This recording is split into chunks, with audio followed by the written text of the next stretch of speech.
because you need people to make films. Não tem um método assim, é tipo possessão. O cinema e a arte em geral, ela tem uma capacidade muito grande de transformação. Eu acho que eu consegui fazer o filme porque muitas dessas questões já tinham adormecido. Creo que siempre ando circulando por los mismos climas. You know, they're segmented, right? There's the people who give a shit that a group of women are making a movie together, right? Because they care about women in media. Eu particularmente tenho vontade de parar de fazer cinema todos os dias. Se eu conseguisse pequenas produções para fazer pequenos filmes com a paixão e o vigor que eu sei que eu tenho, esse seria o meu caminho.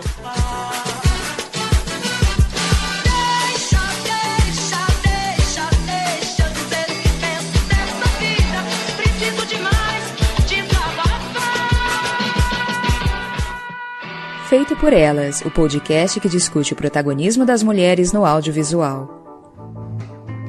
Olá, ouvintes, eu sou Isabel Wittmann, do Estante da Sala. Eu sou Samantha Brasil, do Delírio Nerd, do Cineclube Delas e do Sobre Elas. Eu sou Camila Vieira, do Sobre Cinema e da revista Multiplot. Eu sou Ana Paula Ribeiro, professora da UERJ e agora também do Feito por Elas.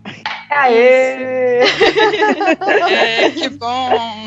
Então, essa é a novidade, a nossa equipe sempre se expandindo, né? Então agora a Ana Paula também não é mais uma convidada, é parte integrante da nossa equipe. Estamos muito felizes com essa adição. E você está escutando o Feito por Elas, o podcast que discute o protagonismo da mulher no audiovisual.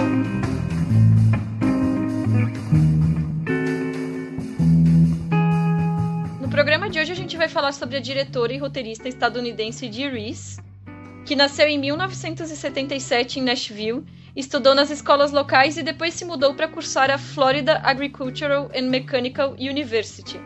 Em seguida, ela foi para a Escola de Artes da Universidade de Nova York, onde trabalhou no roteiro do que seria seu primeiro longa ficcional, Pariah. Como trabalho de conclusão, em 2007, adaptou esse roteiro e filmou um curta com o mesmo nome, que passou em 40 festivais ao redor do globo, vencendo vários prêmios. Seu primeiro longa foi o documentário Eventual Salvation, que acompanha sua avó, Ama, de 80 anos, retornando para a Libéria para reconstruir sua casa, uma vez que havia deixado o país uma década antes para fugir da guerra civil. Pariah, dessa vez o longa, que é semi-autobiográfico, foi lançado no Festival de Sundance em 2011.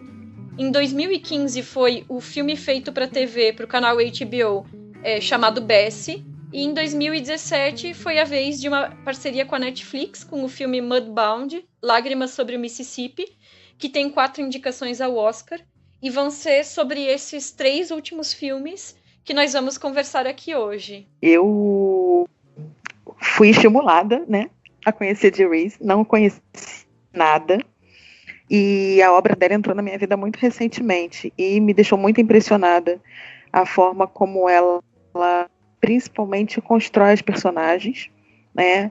E para além do protagonismo feminino, assim, a forma como que ela constrói, né, essas mulheres dentro dos seus filmes.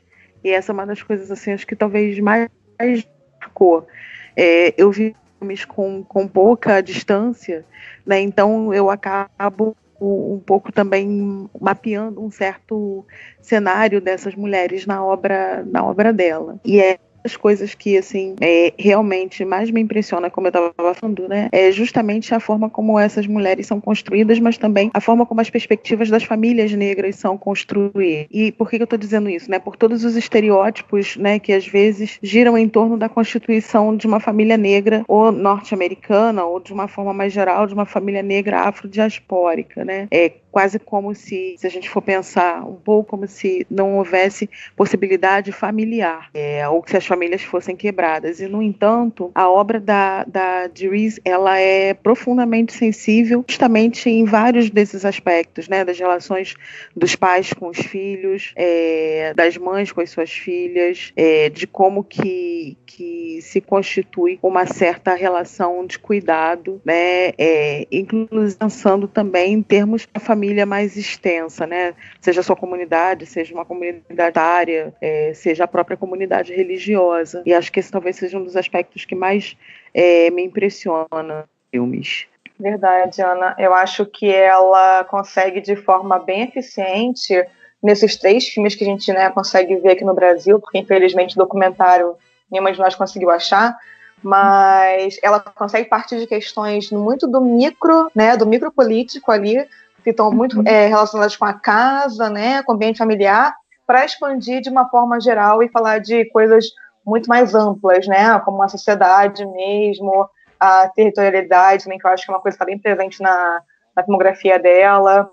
E é curioso, né, porque quando eu assisti pela primeira vez o Pariah, assim como com a Isabel, foi bastante tempo atrás, né, e aliás já revi esse filme inúmeras vezes porque eu sou apaixonada por ele, e quando eu assisti Moonlight, que foi naquele ano o meu filme favorito do Oscar, eu não conseguia parar de pensar em Pariah quando eu assisti Moonlight, né, e aí eu fiquei me perguntando muito, por exemplo, por que Pariah, que era um filme muito similar, né, em termos de adolescentes que se descobrem, né, a sua sexualidade, estão naquele coming of age, né, e tudo mais, e por que um filme fez sucesso e o outro não fez, sabe? Isso me perturbou durante muito tempo, obviamente eu não tenho uma resposta para isso, mas isso são filmes que dialogam muito em termos de linguagem também, né, porque a questão das cores, por exemplo, muito forte em Moonlight, né, que faz parte, inclusive, da estrutura narrativa do filme, também está presente em Pariah. São filmes muito similares em diversos aspectos e que a Dee Reese fez muito antes do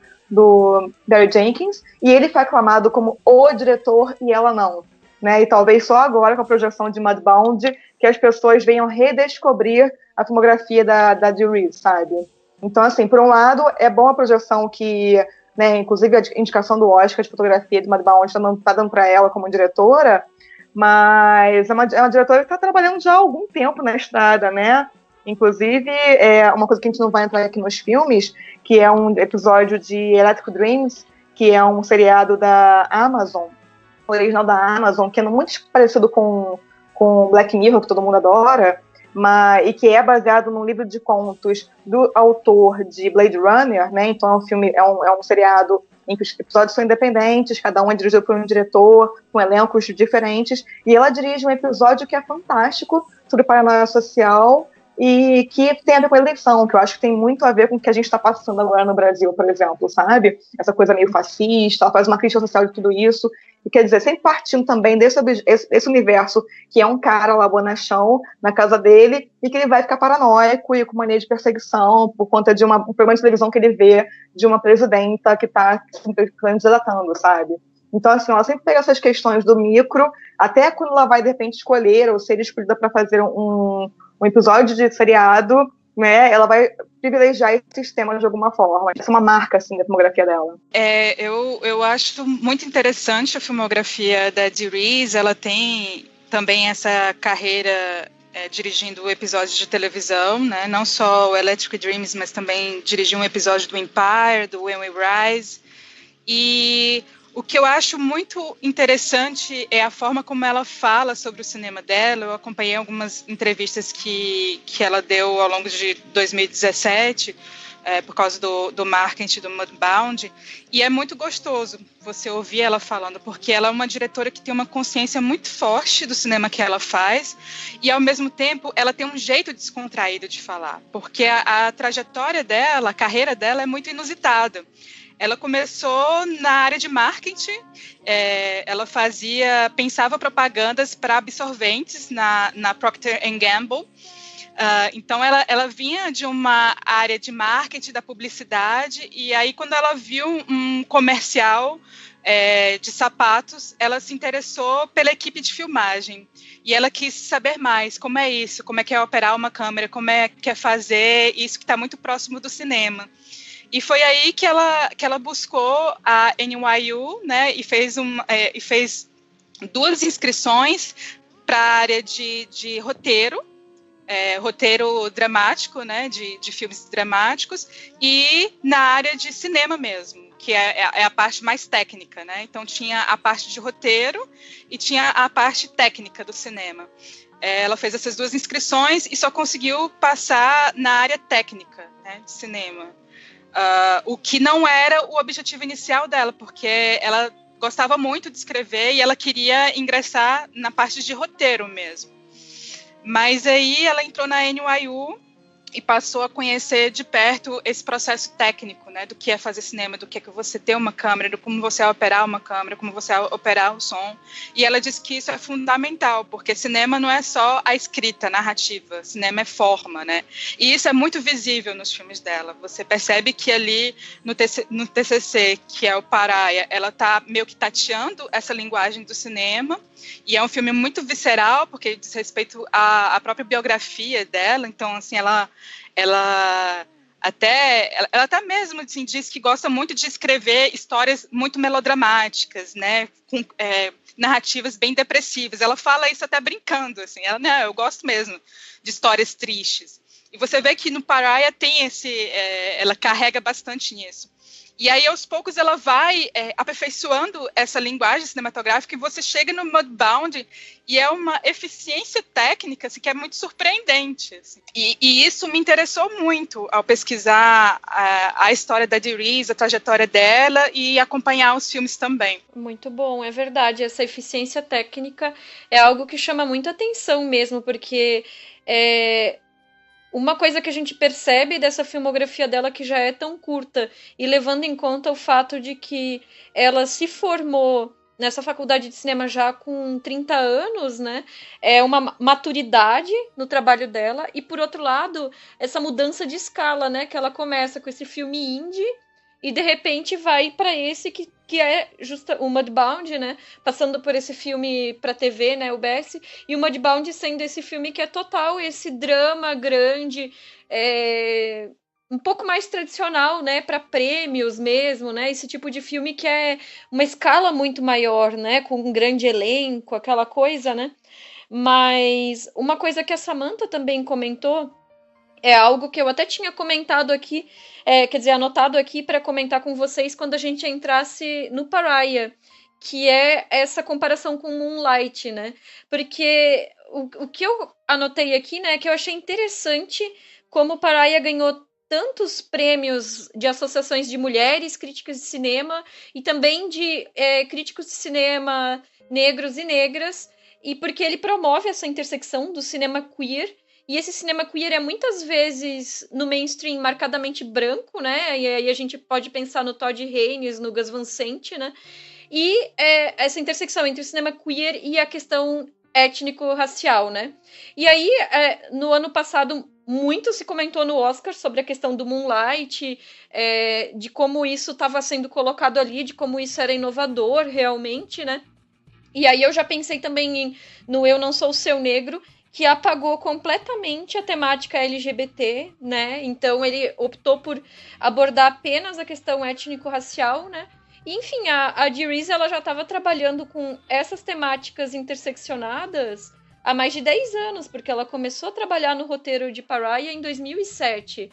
Então a gente vê que realmente, como a Samantha falou, por que um filme ganha esse reconhecimento e o outro não, né? E aí eu acho que, claro, né, a gente está falando na intersecção queer e étnico-racial, mas aí entra a questão de gênero também imbricada, né? Porque é claro que, por ser um trabalho de uma diretora, talvez esse filme não teve o mesmo alcance que o Moonlight, embora também fosse um filme de alternativo, assim, também, né? Conseguiu alcançar, né? E um trabalho de qualidade já, né? A gente pensa que esse filme foi o primeiro filme da carreira dela. É um filme já maravilhoso, né? Verdade, Isa. E só para complementar o que você falou, até se você depois disso quiser já entrar direto no filme, o que eu acho um dos maiores ganhos, e que para mim é uma coisa muito extraordinária de Pariah, por exemplo, que difere nesse sentido de Moonlight, é que ele vai mostrar uma família de classe média. E então, assim, ele não vai explorar jamais a violência, né, colocar sempre os negros naquele lugar de sempre para o cinema, né, que bem ou mal, Moonlight ainda toca um pouquinho nisso, né, inclusive sofreu algumas críticas por conta disso. Eu acho que Pariah, ele cria um imaginário outro possível, inclusive muito positivo, uma família bem sucedida, eu acho excelente isso, e então a questão racial não fica assim, tão clara no filme, digamos, como um discurso, mas é óbvio que ela tá ali porque não tem praticamente nenhuma pessoa branca no filme, né, então, e quantas vezes a gente vê isso no cinema, né, de grande porte, digamos assim. Uhum. Então, acho que nesse sentido, ela já dá um ponto de partida fantástico, maravilhoso, sabe? Eu vou então aproveitar esse gancho pra gente puxar o Pariah mesmo, então, né? Começar a discutir ele, né? E antes de entrar com a sinopse, eu só quero complementar isso que você falou, porque eu acho que chama muito a atenção também o tanto que a gente está falando esse ano também do Me Chame Pelo Seu Nome, como uma narrativa LGBT com uma possibilidade de felicidade, né? E como o Pariah também se apresenta dessa forma anos antes, né? Porque também existe essa questão de como as narrativas LGBT muitas vezes estão pautadas em dramas e dores, percalços terríveis, assim, para os seus personagens, né? E Pariah, não é que não existam esses percalços, mas que também existe a possibilidade de felicidade, assim como no Me Chame Para Seu Nome. Eu acho que talvez eu estou começando pela conclusão, mas... Não, mas acho que é importantíssimo ressaltar isso, ainda mais quando a gente lê críticas falando que é um filme muito alegre, LGBT é um problema, né? Como assim? E ao mesmo tempo que é um problema e como sendo algo completamente inédito. Porque talvez no nível de possibilidade de felicidade encontrado no Me Chame Pelo Seu Nome, sim, porque, claro, é um rapazinho privilegiado, branco, que vai ter toda uma vida facilitada ali, né? Mas que aqui a gente já tem essa possibilidade, né? E então, entrando já na questão a respeito do Pariah, né? Ele é um filme que é semi-autobiográfico, como a gente já tinha falado, né? Que é sobre a Alike, que é uma adolescente do Brooklyn, nos Estados Unidos, né? Que ela se equilibra entre as amizades, a família e a descoberta e a expressão das suas identidades. E o filme ele ganhou em Sundance o prêmio de melhor fotografia para o Bradford Young, que depois se tornou o primeiro diretor de fotografia negro a ser indicado ao Oscar também pelo A Chegada, né? E a Dee Rees também foi indicada em Sundance ao prêmio do júri, ganhou o prêmio Gotham de cinema independente de melhor diretor revelação e foi considerado o melhor filme independente e o terceiro melhor filme do ano no African American Film Critics Association. Venceu melhor direção, filme independente, roteiro original e terceiro melhor filme no Black Film Critics Circle Awards, entre outros. Enfim, eu coloquei só alguns desses prêmios, porque na verdade Pariah ele foi tipo o arrasa-quarteirões dos filmes indies, né? Ele passou por todos os festivais ganhando dezenas de prêmios, né? Não, e aí não estreou no Brasil. Como assim, né? Pelo amor das deusas. Entrou direto na Netflix, depois de um tempo, inclusive, não foi nem imediatamente. Eu acho que nem tá mais no catálogo, enfim, que é uma pena. E eu sou completamente apaixonada pela fotografia desse filme. Eu acho que a fotografia e a iluminação, eles são, assim, usados a favor da narrativa de uma forma extraordinária. E aí eu vou ter que ressaltar, a gente começar aqui, de repente, o nosso debate sobre o filme, falando da primeira cena, porque eu sou apaixonada por aquela primeira sequência, onde a gente vê uma mulher e que ela vira aquela câmera no eixo de 180 graus, quer dizer, o mundo da personagem também vai virar de ponta cabeça na hora que ela se encontra num lugar onde ela tem múltiplas possibilidades, né? E ela consegue subverter, por exemplo, uma cena onde a gente poderia olhar uma mulher objetificada, né, que é uma mulher seminua no polydance, e ela consegue subverter esse olhar com essa virada de câmera, quando ela joga quem está olhando pra gente, né, que é a Laika, né, então a gente percebe que aquele olhar é de uma outra mulher e que está se descobrindo. Então eu acho isso muito, muito extraordinário, como ponto de partida do filme já, com a música, que é incrível, né, então eu sou realmente, assim, acho que já começa do 10, assim, o filme, sabe, porque essa cena realmente é muito extraordinária. Eu acho que a Estê entrou aí. Cheguei! Ei, meninas! Então, eu concordo com vocês que o final do Pariah, ele é alegre, digamos assim, né? Ele é alegre, ele é feliz, ele aponta para uma liberdade da personagem, mas ao mesmo tempo, para se chegar a isso, existe todo um percurso que é trágico, né? Eu acho que o filme, ele é melodramático, e é uma liberdade que tem um custo, né? Porque, assim, há a rejeição da família, né? Aquela sequência final da conversa com a mãe é uma sequência bastante dura, né? Essa rejeição da mãe é algo que é muito forte, que é muito visível. A conversa que ela tem com o pai também é algo que é difícil, né? Mas, sim, de fato, é a liberdade, né? Mas, assim, eu não vejo o filme com apenas um tom, não, assim, de alegria. Eu acho que ele tem um percurso trágico que é bastante interessante, e é o modo como a Dee faz a própria narrativa dela. É o que ela... a relação que ela estabelece é com o gênero do melodrama, né? Isso é muito visível, inclusive, nas entrevistas que ela dá. Mas eu fiquei muito surpresa, assim, em ver o Pariah, porque é um filme de conclusão de curso, né? E é um filme bem executado, é um filme que tem muitos closes, né? A fotografia é bem interessante no uso da iluminação, mas eu fiquei pensando também na trajetória dessas personagens e como ela chegou a conhecer, né, as atrizes, né? Por exemplo, a atriz principal, que é a Depero Odoye, ela foi fazer o teste, né, para o papel principal. E só que não foi através do teste que a Dee Rees escolheu ela.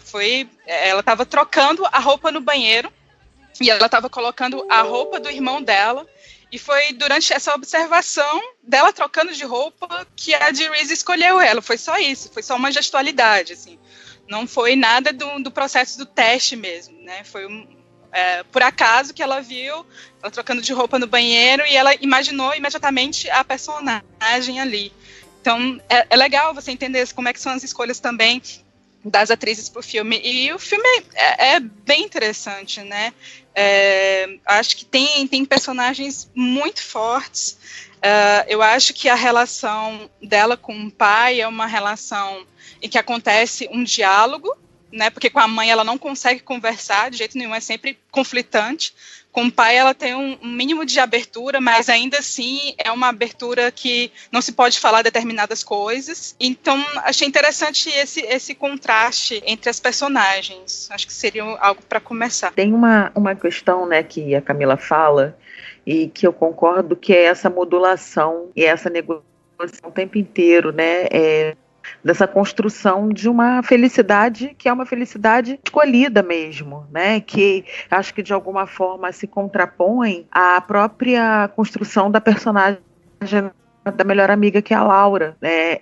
Onde você tem uma ruptura, né, muito mais brusca em termos familiares, né, e talvez poucas possibilidades, inclusive, de construções identitárias e ficar um pouco no ar se a Laura consegue fazer viradas, né, na saída da escola, e no caso, né, a Like, ela consegue efetivamente, mas é sempre uma coisa, acho que muito negociada, muito apoiada por um certo grupo, né, ou por certas pessoas do seu grupo social, e por determinadas certezas, né, mesmo que ela não consiga falar efetivamente com o pai, né, mas ela, que o pai a ama, o pai daria algum apoio, né, coisa que por exemplo, com a mãe, distanciamento e tem uma construção mais autoritária.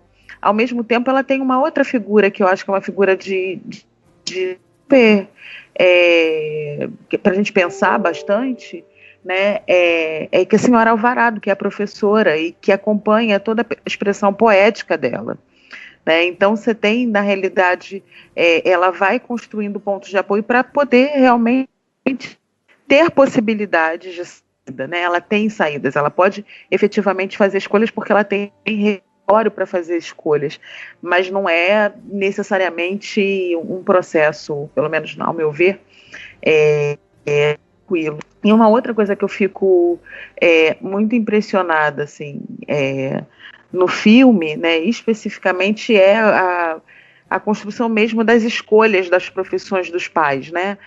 O pai, detetive, né, cercado de masculinidade, né, detetive da polícia, a mãe, né, provavelmente uma profissional de saúde, pelo menos o que dá a entender, né, cercada por uma profissão, né, de cuidado, e no entanto, né, a gente apoio vem do cuidado, né, e o apoio na realidade vem do possíveis construções dessa masculinidade. Eu acho que isso é uma das coisas mais interessantes da gente também pensar. E uma terceira questão que eu acho do Pará super legal da gente pensar é a cenografia, o ato das jovens, né? Eu acho que demonstra muito, não só o ambiente familiar no que estão envolvidas e os conflitos familiares, mas principalmente a forma como elas estão construindo as suas sexualidades, né? E as suas orientações. Assim, se a gente pega, né, a casa da Laura está sempre escura, né? Nunca tem quarto, assim, a questão é um ambiente presente mais vivo, o quarto da Baina é mais né, e muito mais juvenil, e o quarto da Alai, que ela é aquilo que está de cabeça mesmo, como a Samantha chamou a atenção da primeira cena. Então, realmente, como a Ana falou, é uma coisa que me interessou bastante também no filme, foi essa construção da relação com a amiga, né, que também é interessante porque a gente percebe que a Laik está nesse, por enquanto, não lugar, enquanto ela nem ela sabe muito bem o que ela quer, como ela quer, porque, na verdade, ela sabe que ela não quer ser aquele padrão de feminilidade feminino que a mãe dela quer impor, assim como ela também não quer ser aquele padrão mais masculino que a amiga quer impor. Então, ela está se descobrindo e tal, então, até o encontro com aquela nova amiga, né, que vai, enfim, ter uma relação um pouco mais aprofundada, né, mas aquilo ali também é mais uma intervenção que dá um choque de realidade para ela, e ela vai estar sempre nesse lugar de não lugar, né, então também, junto com aquela primeira cena que ela está na boate, logo em seguida a gente vê uma cena que é muito comum, né, inclusive, que ela vai literalmente se desmontando, né, daquele personagem que ela cria para estar no mundo, que seria a persona talvez que ela queria ser, e naquele momento não pode performar daquela forma, e ela vai se desmontando para entrar num padrão que a família deseja até chegar em casa naquele trajeto do ônibus, né?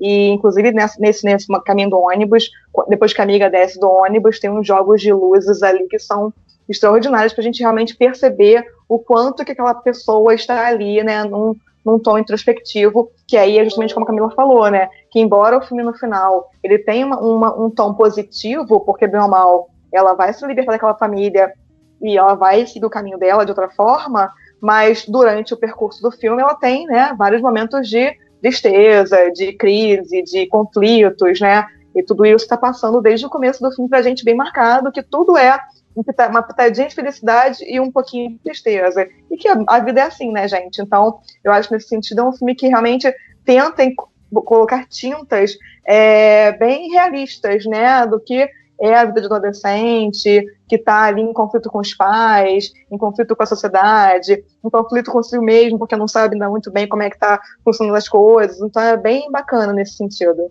Então, eu vou falar então do curta, né, que eu acho que esse filme, o projeto dele é o projeto de TCC, né, do final da faculdade de cinema, na NYU, que a Dee Rees fez. E como ela não tinha dinheiro para fazer um longa, ela tinha escrito, né, um roteiro para um longa, só que ela não estava conseguindo financiamento e nem a própria NYU dava dinheiro. Então ela teve que filmar a primeira parte, né, o primeiro ato do roteiro e transformar isso num curta de 30 minutos. E aí foi quando a NYU deu câmera de graça para ela, deu película, porque foi filmado em película, que é algo muito raro, né, hoje em dia.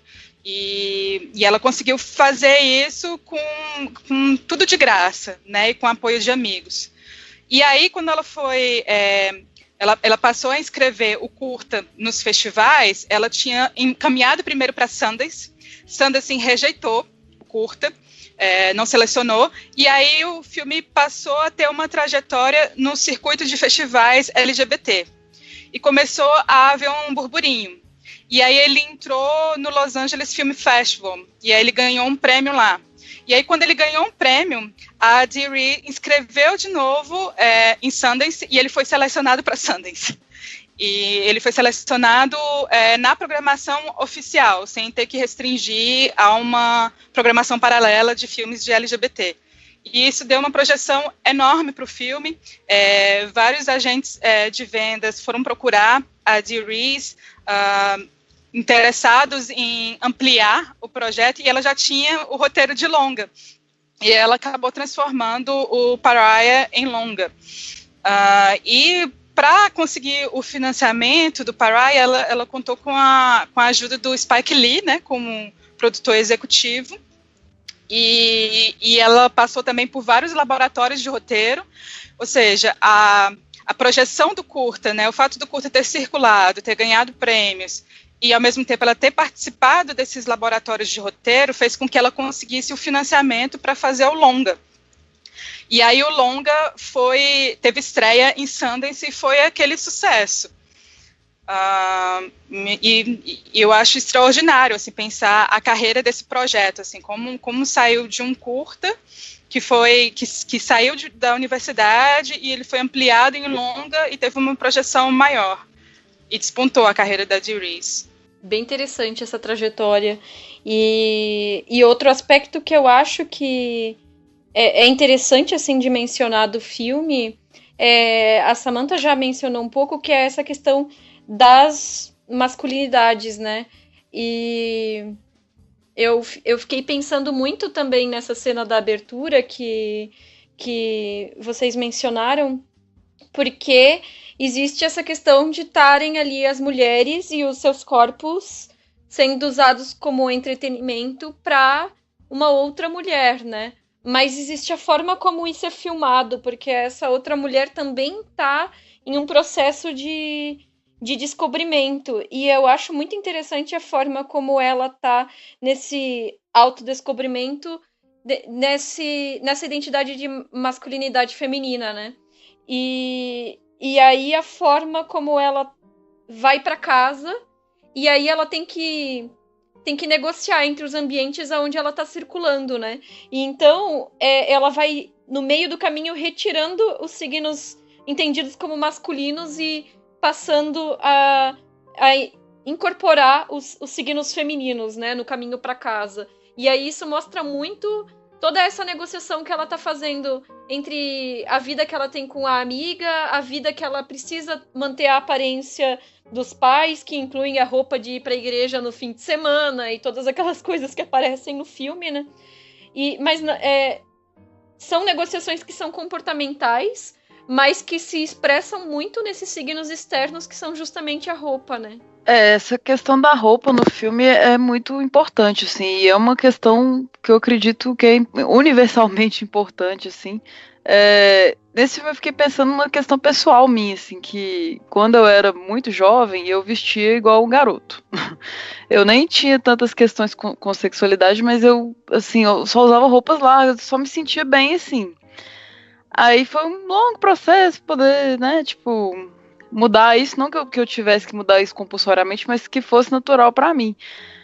E, assim, é uma tristeza olhar a foto, sabe? Era muito esquisito. Só que aí eu fiquei pensando, cara, é tão desconfortável quando você se veste de uma coisa que não é como você se sente, assim. Então não adianta, sabe? E ao contrário da mãe dela, que em casa ninguém forçou a barra. Ninguém, eu digo, só tem minha mãe, mas não teve uma pressão pra eu não ser desse jeito, sabe? Ela deixou eu ser o que eu tinha que ser mesmo. E é isso, sabe? A gente tem que vestir o que você consegue vestir naquele momento, sabe? Não adianta forçar. Então foi catártico esse momento, sabe? Também essa questão de masculino, feminino é muito relativo, né? São rótulos muito a sociedade impõe, enfim. E eu me identifico também assim, com a personagem que escreve, né? Tipo, ela tem uma professora que cobra ela de melhorar essa escrita, e culmina todas essas descobertas dela, culminam naquele poema lindo que ela faz no final, né? Que o amor pode brilhar através de minhas rachaduras. É muito bonito, é um filme muito interessante. E eu tô pensando muito no Me Chame Pelo Seu Nome. Tô torcendo para todas as categorias que ele tá concorrendo ao Oscar. Eu vejo como um filme bem oposto a esse, assim, tipo, porque ali não tem a pressão dos pais, né? Tem toda uma aceitação, e aqui é o contrário, é uma barra, né? É muito difícil. Eu Me Chame Pelo Seu Nome às avessas. Foi bom você tocar no poema, Estê, que eu ia falar justamente sobre ele. Só uma curiosidade também sobre esse assunto, né? Havia uma entrevista com a diretora, em que ela disse que aquele poema justamente ela escreveu.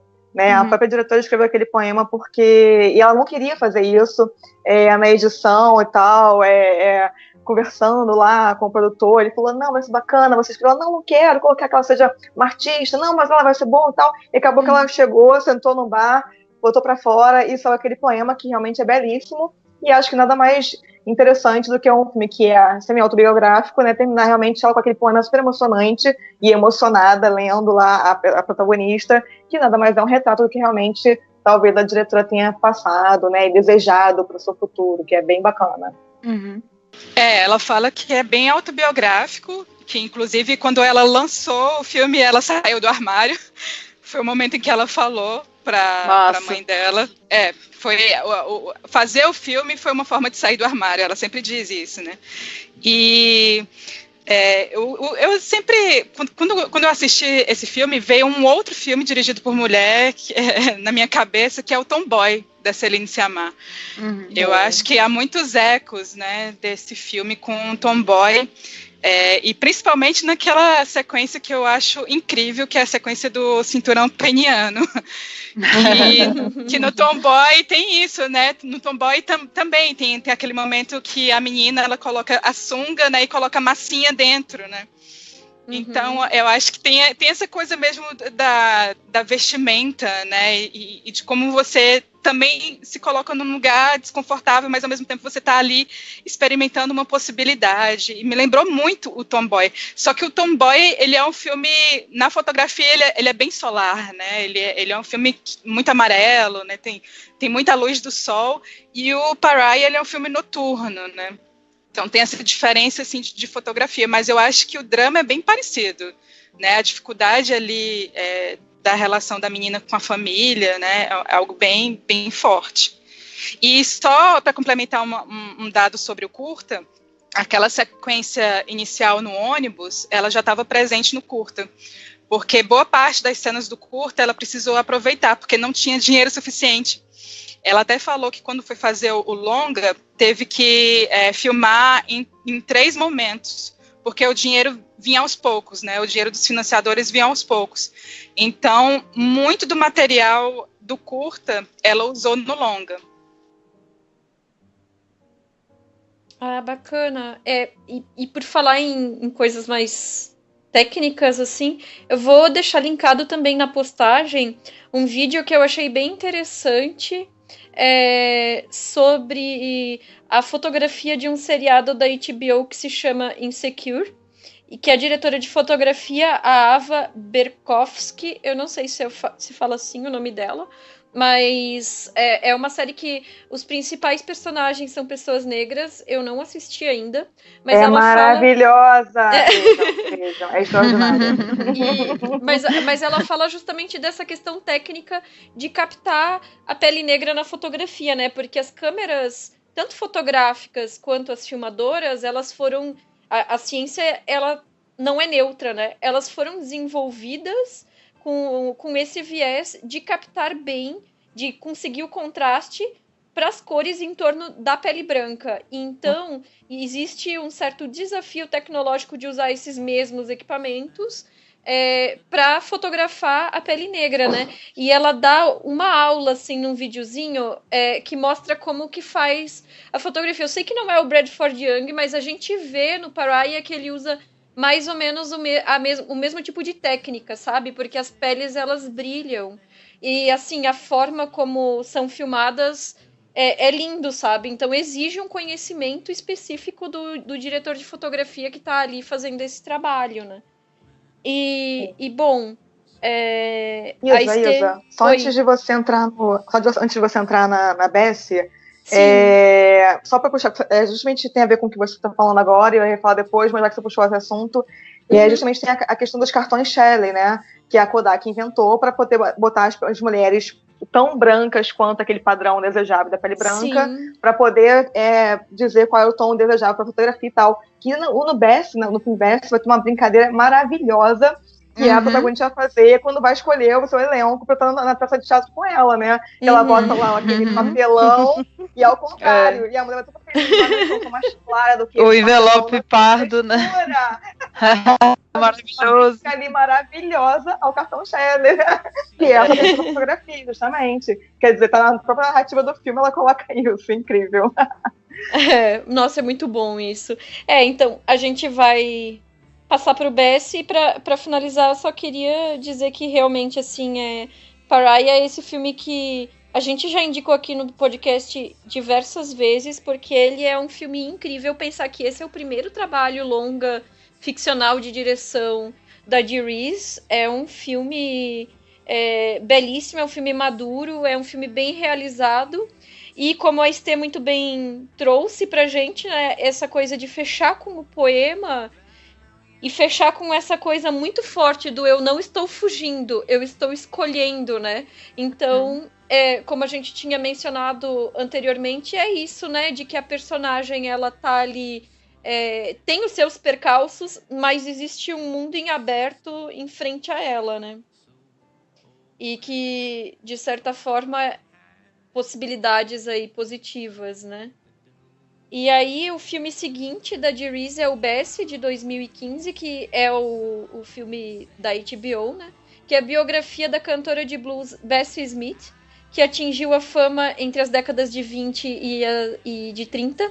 O filme ele ganhou o Emmy de melhor filme para TV, trilha sonora, fotografia e mixagem de som, além de ser indicada a melhor atriz, atriz coadjuvante, ator coadjuvante, direção, roteiro, elenco, maquiagem e cabelo.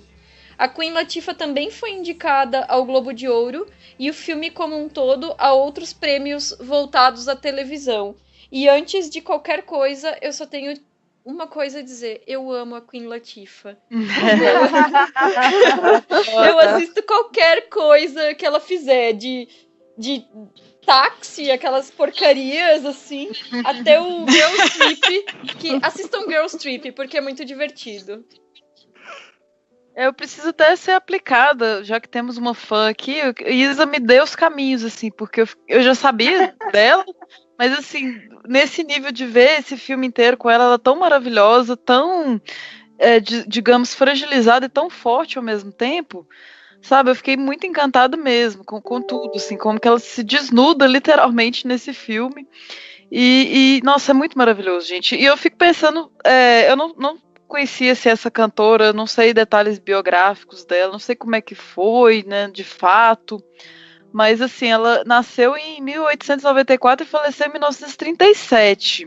Aí tem cenas assim que eu desconfio que ela é muito motherfucker até pra época, não sei, assim, que não daria pra ser assim assado, sabe? Porque é muito lacrante, sabe? Ela, tipo, domina por toda.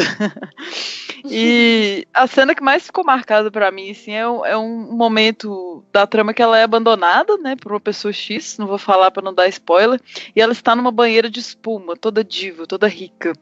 E aquilo, assim, é tudo, né, ao mesmo tempo você tem tudo e você não tem nada, sabe? Eu achei fantástico colocar essa situação do abandono numa situação de riqueza absoluta, assim, uma propaganda de looks. Aí você perde, sei lá, o amor da sua vida, sabe? E é muito bom, assim, ela cantando, né? É muito massa. O figurino, eu acho também um pouco, assim, meio outra época, sabe? Essa coisa do envelope pardo que a Sam falou é sensacional, não tem base. É genial essa cena, genial gente. Demais. Genial. Tem umas frases épicas, assim, tipo, de onde eu venho, as ruas não tem nome. Eu até lembrei daquela música do YouTube, Where the Streets Have No Name, né? No Yellow Bitches, sabe? É muito foda. E me lembro bastante também o quão épico é ele pra mim ele é tão épico quanto um Selma da vida, sabe? De 2014, assim. Legal. Esse filme, eu estava lendo sobre ele constrói, né, um modelo de biopic bem hollywoodiano, e ele foi o grande sucesso da HBO, né? É um filme que foi encomendado pela HBO e ele teve a maior audiência da emissora naquele ano, de 2016, né? Uau. Mas em toda a história, foi a maior audiência, foi muito visto esse filme. E eu acho que a Queen Latifah é extraordinária, né? Ela tem uma presença assim que é incrível de ver mesmo. Ela tem um brilho, ela traz muita força para a personagem. E ao assistir o filme, depois que eu terminei de assistir o filme, eu fiquei encantado com todas as músicas e eu fui imediatamente buscar as músicas para ouvir e fui ler sobre a Bessie Smith. E me surpreendeu, porque a história da Bessie Smith é muito mais trágica do que o filme narra. E aí eu fiquei pensando, talvez isso tenha sido uma estratégia da Dee Reese, né, pensar esse roteiro para dar um tom mais forte para a personagem e ela conseguir superar mais facilmente os obstáculos, né? Porque acontecem muitos obstáculos, a gente vê que acontecem muitos obstáculos ao longo da história dessa personagem, mas ao mesmo tempo ela consegue lidar, ela consegue manobrar isso de uma forma muito fácil, e eu acho que o tom trágico do filme, ele é amenizado.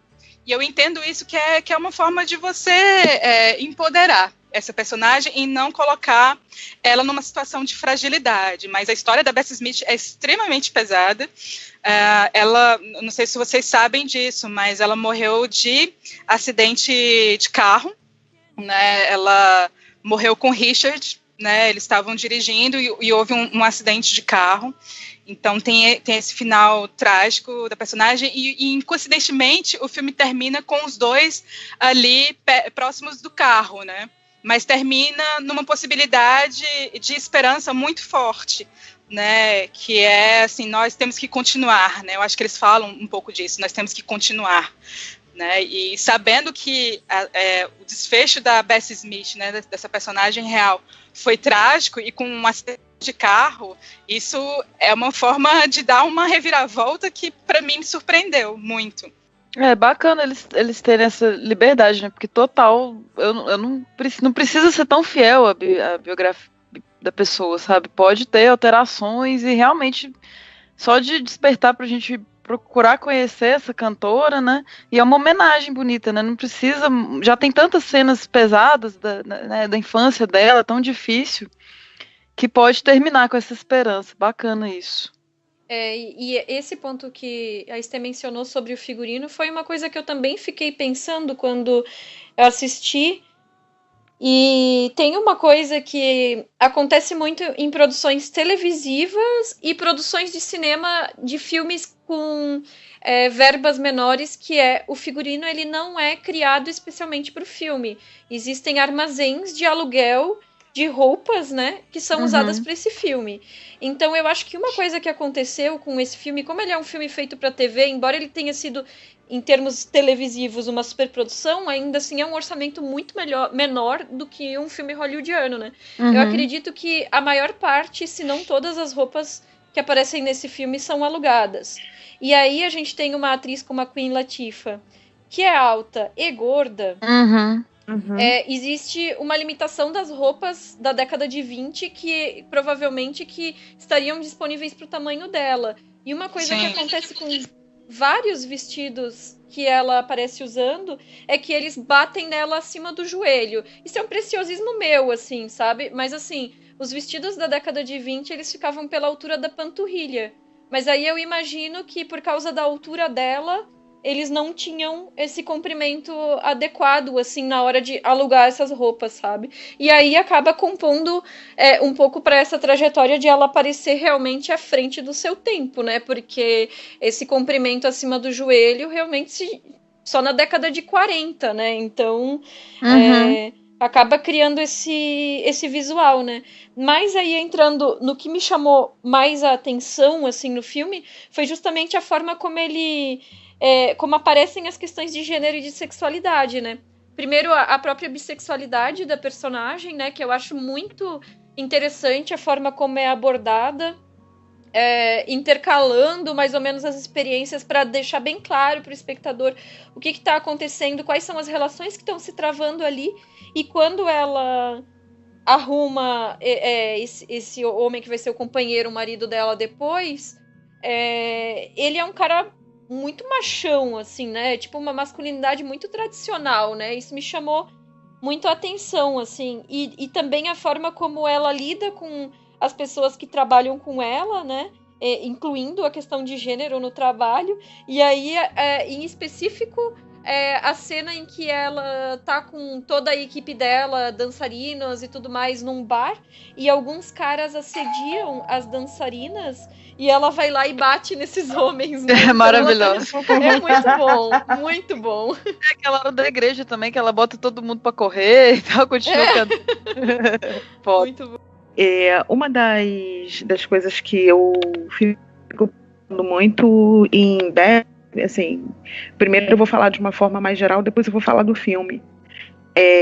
Como que nos últimos anos narrativas de mulheres cantoras e de mulheres poetas passaram a ser, né, de fato produzidas, né, para que a gente tivesse mais acesso a essas obras, né, e eu acho que isso é interessantíssimo na perspectiva desse surgimento ou de uma emergência, na realidade, de uma discussão sobre feminismo e de como que essas mulheres elas se pararam cada uma em uma época diferente, né, e aí nesse sentido eu fico pensando muito num livro não traduzido da Angela Davis que se chama Blues Legacies and Black Feminine, que fala especificamente da Ma Rainey, né, da Bessie Smith e da Billie Holiday, que são 3 gerações, né, do blues e de mulheres que, à frente do seu tempo, se colocaram na construção de um certo mercado, né, de um mercado de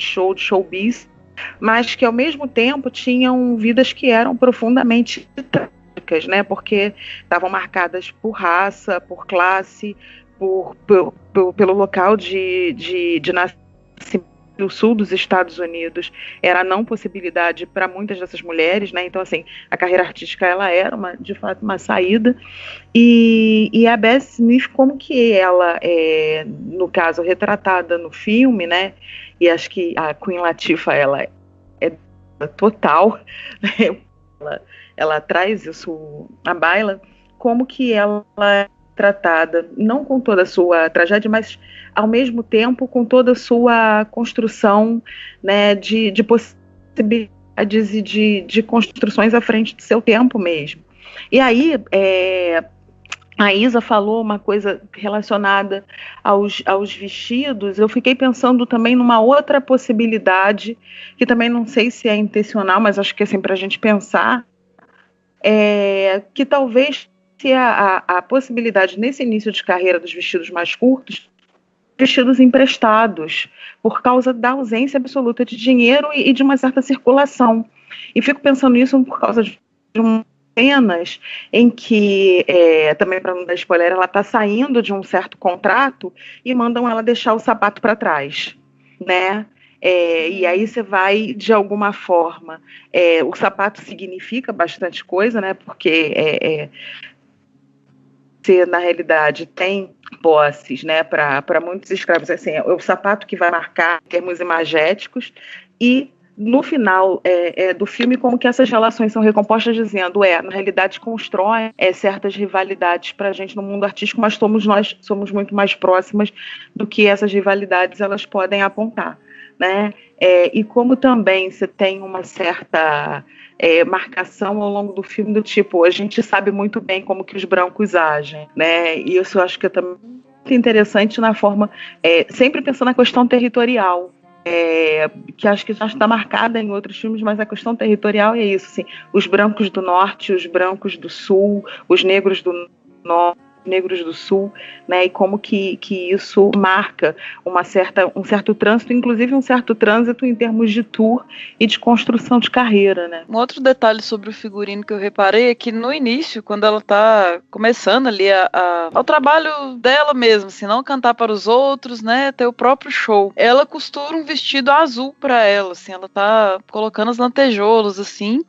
E aí, quando ela já é famosa, rica, poderosa, ela usa de novo um vestido azul muito próximo. Só que, né, mais chique, vamos dizer. Eu achei interessante essa relação do figurino. E eu não sei como foi essa questão dela compondo na biografia dela, mas no filme não tem isso, assim, né? Não tem ela criando as letras, né? Eu gosto de ver.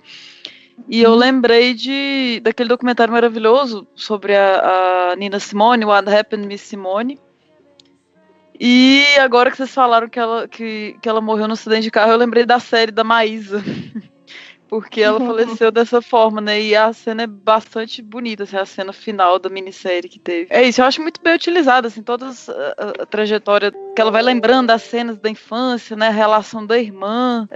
Eu acho muito boa a montagem do filme também. O ritmo, tudo. Sim, verdade. Ele tem um ritmo bem cadenciado, né? Quase que é musicado, praticamente, musical. Né? Embora não seja um musical, o ritmo do filme é musicado. E é interessante isso que a Ana Paula falou, realmente, que de um tempo para cá, o quanto tem surgido biografia de mulheres cantoras, poetisas, escritoras, né? E o quanto que essa produção também de filmes que biografam mulheres não recebe um aporte financeiro de produção tão grande, e o quanto, por exemplo, essas premiações, como o Oscar, que sempre tem biografias, né, nos seus filmes escolhidos para melhores filmes, essas mulheres nunca estão lá. Como se a vida dessas mulheres, a obra dessas mulheres nunca fosse tão importante a ponto de merecer estar no Oscar, por exemplo, que é uma das maiores vitrines para Hollywood, né, que, no caso, o cinema dos Estados Unidos. Então, é curioso a gente pensar esse tipo de coisa também, né? O que a indústria de cinema hollywoodiana e americana escolhe invisibilizar ou dar destaque nas suas premiações. A gente percebe que quase nenhuma mulher recebe incentivo para estar ali retratando essas mulheres, né? E aí, com relação a essa vida difícil, né, que a Reese mostra, né, embora ela tenha conseguido realmente botar um tom de resiliência no filme, né, porque ela realmente consegue alcançar muitas das coisas que ela queria, me lembrou muito o documentário Maya Angelou, e Ainda Resisto, está na Netflix também, que é extraordinário, e que também mostra essa mulher também, que era, né, uma artista de todas as formas possíveis e imaginárias, e que também vai mostrar essa trajetória de vida difícil dela, de acesso às coisas, né?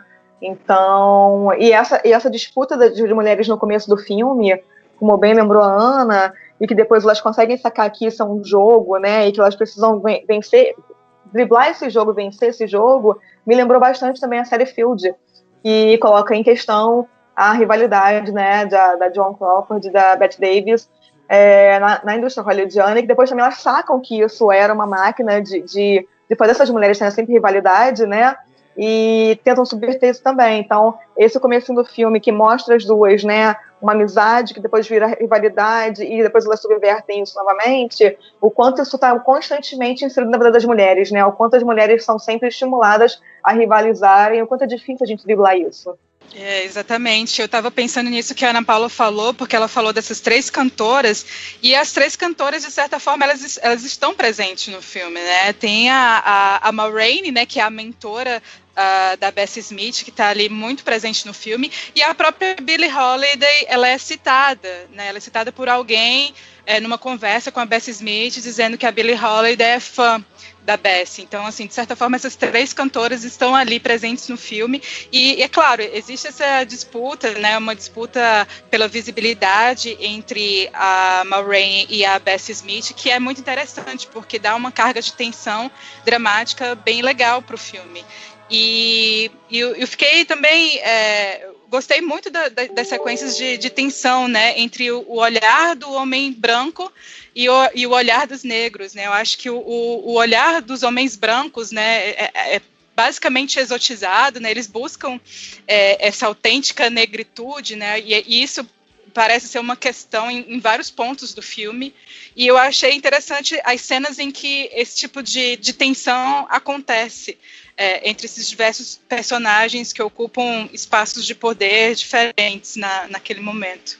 Muito bom esse ponto que a Ana levantou sobre as obras que estão resgatando o trabalho dessas mulheres cantoras, poetisas, escritoras, né, as pensadoras em geral, né, e eu acho importante a gente pensar em quantas dessas obras são escritas, dirigidas ou escritas e dirigidas por mulheres, né, porque no final das contas nós temos que retomar as nossas narrativas, né, e se muitas vezes essas mulheres não tiveram o espaço que elas mereciam ou a memória que a obra delas e a vida delas fazia por merecer também, né? Mas aí agora esse trabalho de diretoras e roteiristas é que está trazendo isso para o grande público, né?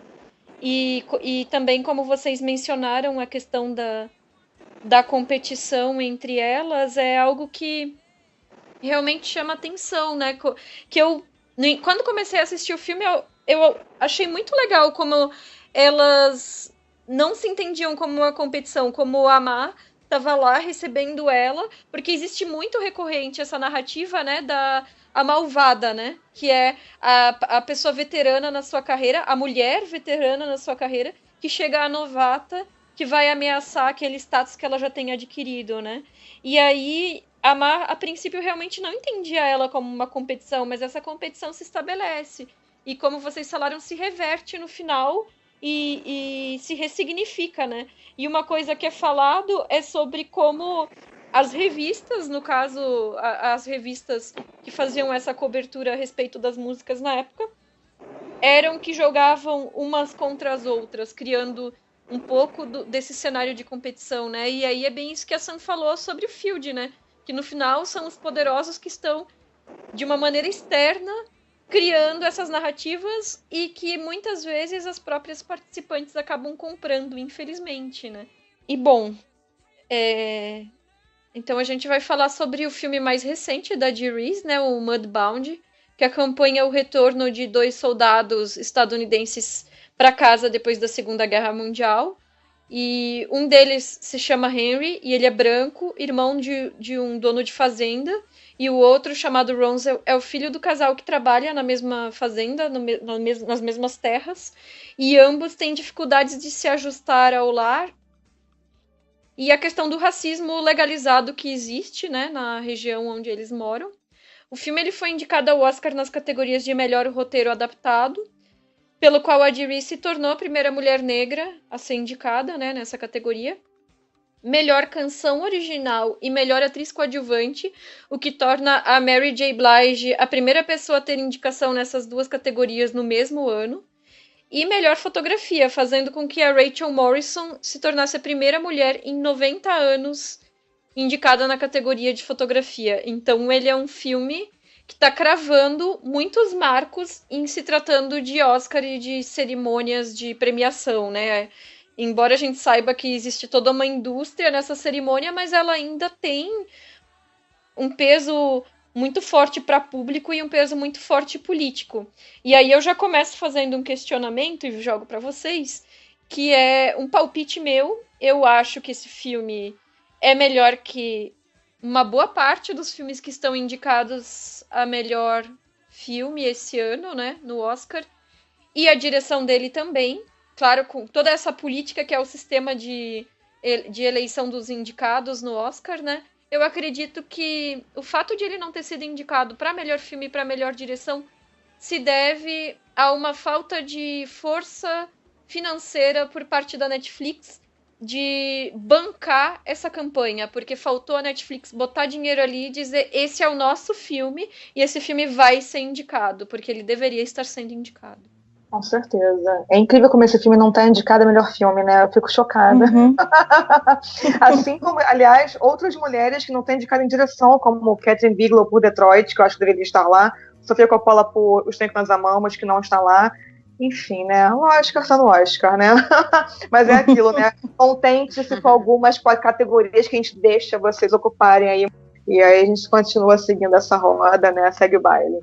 E aí, pra gente começar a falar sobre o filme, acho interessante porque é a adaptação de um livro, né, como a Isa mencionou, ela foi indicada, inclusive, a roteiro adaptado, onde ela primeiro conheceu o roteiro adaptado e depois que ela se encantou com aquele roteiro, ela foi conhecer o livro, e daí ela reescreveu grande parte do roteiro, que também é interessante, porque a gente percebe que, apesar de ser um roteiro adaptado, tem muita pitada do que a Dee Rees, né, entende por aquela ambientação, por aqueles personagens, por aquela época, né, histórica mesmo.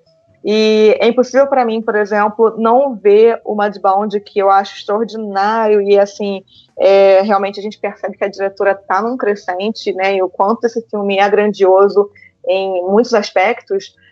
Não consigo não pensar nesse filme e não pensar, fazer uma correlação imediata com o Queen Sugar da Ava DuVernay, sabe, o seriado. que também é adaptação de um romance. Enfim, eu acho que, apesar de se passarem em tempos diferentes, eu acho que eles remetem, trazem questões ainda muito afins, né? Como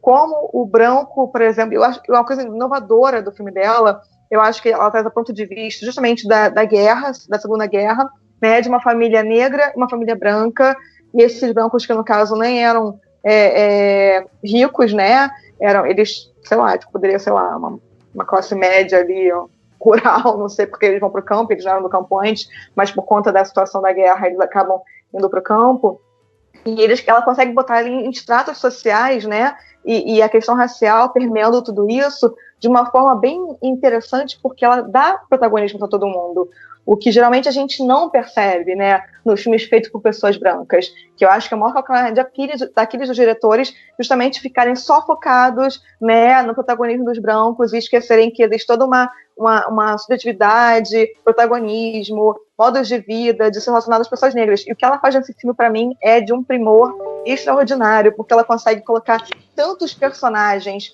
em evidência, e aí o recurso que ela utiliza num filme que poderia ser blasé, clichê, ou soar, né, inclusive piegas, que é a narração off, fica muito bem encaixado no filme. Eu acho que ele funciona muito bem, a narração em off. E aí a gente vai acompanhando todo esse caminhar desses dois homens que voltam da guerra, na verdade é isso, mas bem ou mal sempre recortado pelas mulheres, né?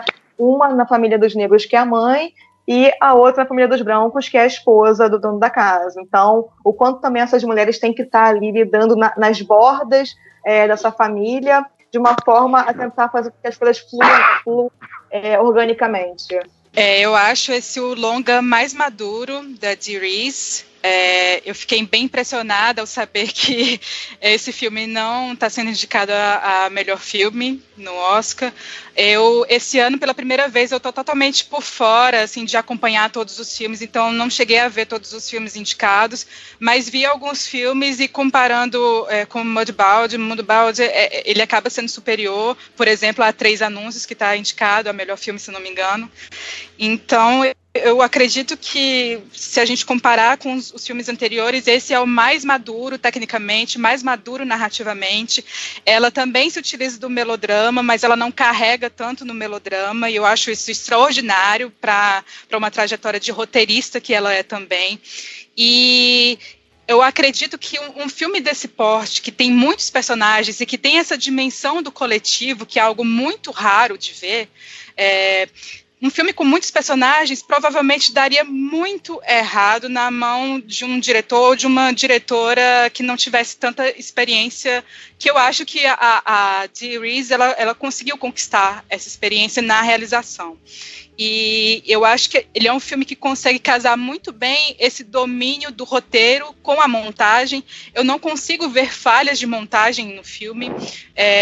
Provavelmente, um tipo de filme desse porte, ele teria um roteiro extraordinário, mas seria muito ruim na montagem. E eu dou um exemplo de comparação com um filme oscarizável, que é O Sangue Negro, do Paul Thomas Anderson, que ele é um filme também de saga, ele é um filme sobre uma disputa de território, mas ao mesmo tempo, e é um filme que tem muitos personagens, mas ele falha drasticamente na montagem, principalmente na parte final. Acho que é a grande falha desse filme. E aí eu vou polemizar aqui e trazer uma ousadia que eu acho Mudbound infinitamente superior do que O Sangue Negro, assim. E O Sangue Negro, ele tem esse reconhecimento que eu não consigo entender muito bem, talvez por causa do prestígio que o Paul Thomas Anderson tem. Inclusive, ele está indicado, né, a melhor diretor. Talvez não, exatamente. Então, assim, mas eu acho o Mudbound extremamente superior, muito mais sofisticado em termos de domínio de roteiro aliado à montagem. E a fotografia é incrível, né, da Rachel Morrison, que está indicada. Eu fiquei muito surpresa. É uma fotografia que alterna entre planos gerais de paisagem e closes muito bem feitos. Tem esse tom terroso, né, que diz respeito à Lama, que é um personagem do filme também, que está presente desde o início do filme, né. Então é um filme sujo, né, ele tem uma fotografia suja. E esse domínio da diretora de fotografia também é algo extraordinário. Fiquei muito surpresa e muito feliz de ter visto esse filme. esse filme para mim é presente, né?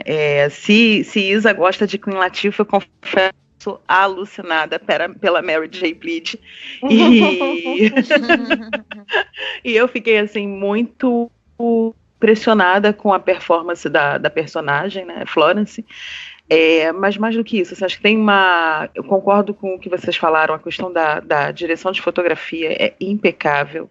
A montagem em algumas sequências, assim, é de tirar o fogo, assim, não tem erro. E uma outra questão que me impressiona muito, chuva como personagem, a metáfora inclusive com o nome em português, né? Lágrimas sobre o Mississippi, porque lágrimas de alguma forma é dor, mas a chuva e casando com a questão da lama, né, que a Camila fala, a chuva como essa personagem constante que te imobiliza, né, e que ao mesmo tempo significa a vida, né, das possibilidades. Para algumas pessoas sim, para outras não. Acho que uma outra questão que eu acho desse filme que me deixa assim muito encantada, ao mesmo tempo que dolorida, né, é como vão se criando pequenas solidariedades entre mulheres tão diferentes, principalmente se a gente for pensar, né, a questão da Florence, a mulher da família, e que talvez esteja mais bem organizada mesmo, não gosto nem de pensar a palavra estruturada, organizada no seu núcleo familiar, né, e tem a sua vida de alguma forma muito transformada por outros núcleos familiares brancos que, a rigor, talvez estivessem por questões de estruturas históricas, por conta das questões raciais, mais organizados e, no entanto, eles não estão, né? E essas peculiaridades que vão surgindo, né? A Florence com a Laura, né? De formar a Laura com a Vera, e como que isso vai mostrando a fragilidade, a vulnerabilidade dos corpos femininos, né, naquela terra, né, e como que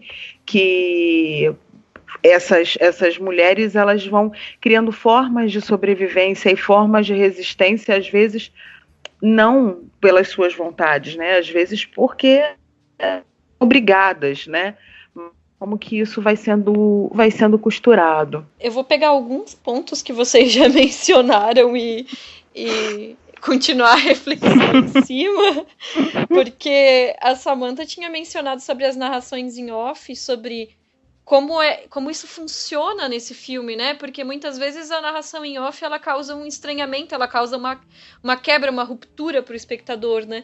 E aqui ela tá realmente derramando a subjetividade do narrador, né? E ela realmente funciona, né? E aí, uma coisa que me chamou muito a atenção foi a temática da terra, né? Que, como a Camila mencionou também, na fotografia fica patente os tons terrosos. E na direção de arte como um todo, aí eu ia trazer o contraste com o azul, né? Porque não só os céus do lugar, né, que está sendo filmado, mas nos figurinos também e tudo. Mas esses tons terrosos e a fotografia e a própria narração em off estão sempre trabalhando a questão da terra, né? E aquelas famílias, elas estão compartilhando essa terra, né? E só que com a diferença de que uma tem o direito de posse e a outra não. E isso é mencionado logo no início, no sentido de que o próprio narrador fala, né? A minha família trabalhou nessa terra há décadas, ou sei lá, mais de século, não lembro especificamente qual que foi o período temporal mencionado, e que mesmo que essa família tenha feito aquela terra render, cultivar, colher e tudo mais, eles nunca seriam proprietários dessa terra. Então essa coisa do inalcançável, né? E aí, pensando em contraposição ao que a Ana falou sobre as mulheres do filme, é interessante porque na sinopse o filme ele traz sempre os homens como os protagonistas. E realmente, um pouco a história se estrutura em torno do retorno desses 2 soldados para casa. Mas aí, em torno deles, existem justamente essas estruturas familiares, né? E as mulheres. E a forma como elas interagem e criam esses laços. E esses laços estão para além da questão de classe, da questão étnico-racial, que estão ali sendo trabalhados, né? Não estão sendo ignorados, eles estão sendo tensionados, né? E aí eu fiquei pensando nas masculinidades desses soldados voltando para casa, na dificuldade de se encaixar de novo nessa rotina familiar, né? E tem um momento do filme que os dois estão tendo estão tipo ampliando o laço de amizade deles por meio de um papo super hétero sobre as mulheres dos lugares da Europa onde eles estiveram, né? E aí eu fiquei pensando que essa coisa de ficar falando sobre as mulheres e tudo mais na guerra, naquele lugar diferente e tudo mais, é uma forma de tentar se reafirmar, de encontrar um tempo e um lugar onde as coisas para eles estavam boas, mesmo que não fossem boas de verdade, porque estavam em meio a um conflito bélico, né? E sendo que ali, naquele lugar, eles já não tinham essa sensação. Então eles meio que usaram nesse momento o discurso das mulheres europeias como uma forma de criar esse vínculo e criar um espaço-tempo onde as coisas eram boas. Verdade. E aí, falando de coisas boas também, eu acho que um ponto alto do filme é que geralmente quando a gente vê esses, né, romances épicos ou dramas que colocam a questão, né, da relação interracial, né, para falar, inclusive, sobre racismo, eles sempre são pautados numa relação de um homem e uma mulher, né, um casal heterossexual. E justamente nesse filme ela vai quebrar essa expectativa e trabalhar com outro tipo de relação, que é de 2 homens. E é muito linda essa amizade que eles constroem. Sim. 2 homens quebrados, né? E aí, para falar justamente da questão, toda a questão racial, né? Da questão do ódio, justamente da Ku Klux Klan, inclusive, que ela coloca no filme bem marcadamente, ela constrói toda essa relação de 2 homens. E que são 2 homens héteros que simplesmente são amigos, né? O que é muito bacana, porque a gente quase não vê filme em que a questão, né, da relação interracial se dá nessa chave da amizade de 2 homens. Então, isso aí pra mim já de cara já me deixou também assim, nossa, maravilhada, porque ela atuou numa chave que não era a chave óbvia, né? Inclusive quando a gente adapta um romance, né? Então, e para retomar essa coisa da Terra, que vocês estavam mencionando super bem, eu também fiquei pensando muito nisso, o quanto ela também, nesse roteiro, na construção da narrativa, o quanto ela coloca não mais a Terra, a natureza, como um elemento que vai propiciar a vida naquela chave que a gente está acostumado a ver normalmente, porque é a partir de uma morte que a vida é possível, né? Então também a gente vai perceber que a morte é que vai adubar aquela terra para, de alguma forma, enterrar aquele mal ali para conseguir ter uma nova realidade, de alguma forma. E nesse sentido, apesar de toda a tragédia que acontece no filme, ele também tem um final positivo, o que é muito bacana, e que a gente raramente vê também nesses filmes, né, que tem esse tipo de questão. Então, e a montagem do filme, gente, a montagem do filme é algo realmente extraordinário. E eu vi uma entrevista com a Dee Rees falando que ela fez questão de, na equipe técnica do filme, que a fotografia, o som, a trilha sonora e a montagem fosse feita por mulheres. Ela disse que isso tinha que ser, não importa como, mas que tinha que ser feito por mulheres. E o quanto realmente a montagem foi a parte mais difícil do filme, porque eram muitas histórias, muitas narrativas, muitos protagonismos de certa forma, né? Apesar de a gente ter esses 2 caras como eixo central, cada um tem esse momento de protagonismo do filme, né? Um filme muito coral nesse sentido. Então, para conseguir alcançar essa montagem final que desse conta, né, de forma bastante equilibrada, que todas essas narrativas estivessem ali em questão, foi realmente um trabalho árduo. Só vou fazer uma piadinha, desculpa, Sam. Mas essa coisa que tu falou de... É raro ver as relações raciais serem representadas na amizade masculina, né? Aí eu lembrei daqueles filmes dos anos 80 de buddy cop, os filmes de policial, que era sempre um branco e um negro, tipo Máquina Mortífera, sabe? É mesmo, bem lembrado. Muito bem lembrado.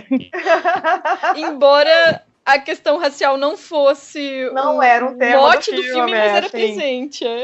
Sim. É porque esse é o argumento do filme, praticamente, né? Então... Claro. Claro, não, tô só fazendo uma... Não, mas ótimo, uma piadinha. Gente, eu acho que vocês lacraram, assim, não tem muito mais o que dizer, não. Foi muito maravilhoso tudo que vocês falaram aí sobre Mudbound. É um filme muito bonito, muito mesmo, e merecia mais espaço no Oscar, pra variar, né? Gente, montagem, ele não foi indicado em montagem, tô chocada. Sim. Apenas. Isso é um absurdo, porque eu acho que os 2 pontos fortes do filme é a montagem e a fotografia. Eu acho absurdo o filme não ser indicado a montagem, porque eu não consigo ver nenhuma falha na montagem. Eu acho que ele... E até mesmo esses offs, que geralmente são prejudiciais para a narrativa, eu acho que ela consegue... aliar, né, o texto com uma outra coisa que a gente está vendo na imagem, assim, e dar uma força para a narrativa que é impressionante. Eu fiquei bem impressionada. E o filme, ele tem basicamente 3 núcleos, né, de relações, né, entre personagens. Tem a relação da Florence com a Laura, a relação do Rap com o Henry e a relação do Ranzel com o Jamie, né, que termina nessa relação, é algo que vai ser estabelecido lá pelo meio da narrativa e vai se fechar, e ela consegue equilibrar muito bem essas relações entre essas duplas, né, de personagens. Pra mim é um filme impecável. Sério mesmo, que eu fiquei sem o que dizer agora, assim, porque vocês mandaram muito bem. Tudo que eu ia falar também já foi falado, mas eu lembrei do A Cor Púrpura do Spielberg, por algumas questões, mas ele trabalha melhor ainda. Eu tenho até que rever esse filme. Sobre o outro filme, o Bessie, eu não falei, mas a Isabel falou da Malvada. Tem esse mote também no Amor, Plástico e Barulho, da Renata Pinheiro. Só que no contexto do brega. São cantoras e tal, é muito foda, eu indico também. Eu abri aqui a listinha do... Porque quando surgiu a ideia de começar o Feito por Elas, criei no Excel, no nosso Drive, uma lista que a gente foi alimentando, né, com os nomes das diretoras que a gente pretendia um dia vir a fazer um programa sobre elas, né? E a Dee Rees era a número 2 da lista. Nossa, só agora. Sonho realizado. A primeira da lista que eu coloquei foi, tipo, a Sofia Coppola, né? Assim, todo mundo conhece, aquela coisa, né? E aí, a número 2 já era de Reese, porque, tipo, a gente tinha que fazer um programa sobre ela, né? Porque a paixão por parear tava lá dentro já, guardadinha. Só esperando. E olha, a gente nem sabia que ia vir uma coisa tão linda e tão bem realizada como Mudbound, né? Quer dizer, óbvio que a gente acreditava que o trabalho seguinte fosse manter uma qualidade, mas esse filme realmente é acima das expectativas. Bom, nós gostaríamos de lembrar para vocês que todos os filmes, né, que foram citados, as referências mencionadas no programa estarão linkados no post. E para dar seu feedback sobre esse programa, deixe seu comentário no SoundCloud ou no e-mail contato@feitoporelas.com.br. Vocês viram que chique nosso e-mail novo? Contato@feitoporelas.com.br. Olha, nós estamos também em todas as redes sociais, tá? No Twitter, Facebook, no Letterboxd tem as notas dos nossos filmes, tem o meu queridíssimo Instagram, que eu faço curadoria. Segue a gente lá, curte, compartilha tudo. Queridas ouvintes, se vocês puderem, avalie a gente no iTunes, porque isso ajuda muito ao podcast ganhar visibilidade. E outra forma de ajudar a gente é também a crescer, se estabelecer, né, por meio do Padrim, do Patreon. Então colabora com a gente, padrim.com.br ou patreon.com/feito por elas, os dois. E obrigada, gente. Obrigada por quem está acompanhando o nosso trabalho, quem está ouvindo os nossos podcasts, quem está acompanhando as notícias que a gente compartilha nas redes sociais, as fotos no Instagram. Obrigada pela audiência, principalmente. Até o próximo programa. Valeu, queridos. Beijos. Pessoal.